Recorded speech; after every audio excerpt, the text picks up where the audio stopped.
have a habit of always playing out in the cold. Smart-ass little girl, always on the run, playing with fire. I went through this period of time where everything was a disaster in my life. Music, relationships. I was so broke. I was like eating fruit off of people's trees. I learned a lot of hard lessons living in LA and dealing with a lot of fake people and empty promises. I dropped out of high school, moved out to LA by the time I was 17. Got a record deal with Machine Shop, part of Warner Brothers, through Linkin Park. Then I had a hit song out of nowhere, totally unexpected. I did a collaboration with Mike Shinoda called Where'd You Go? Where'd you go? I was totally unprepared for that kind of success. I was super naive and I didn't know how to live in the music industry. It was a totally different world from how I grew up. I moved to this cabin in the woods and I isolated myself from the rest of the world. After that experience, I came out feeling so strong and empowered because I had survived living in the wilderness by myself and I had made a comeback. I wrote Love the Way You Lie while I was there. That changed my life within a month. But that to me was like proof that I was doing the right thing, like listening to my instincts and not trying to do what everybody else wanted me to do. I was just living for me. Good morning, gorgeous. I drove your truck in LA. It doesn't really matter where I am when I'm writing. I have to have a cup of tea.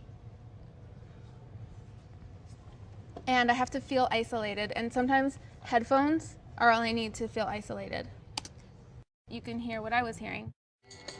Throw little effects on there.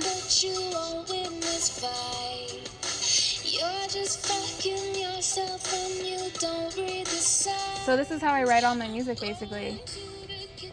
I have my laptop, I have a pair of headphones. I import a beat into GarageBand, and then I use GarageBand almost as a tape recorder and just lay down rough ideas.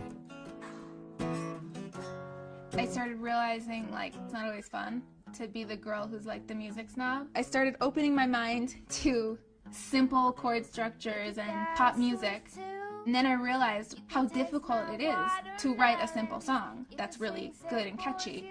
There's an art to that in itself. The album, you get to see both sides. The artsy, snobby, pretentious songwriting. And then you'll hear things like Come On Let Me Ride with Eminem on it. I really like working with rappers because you can tell more of a story.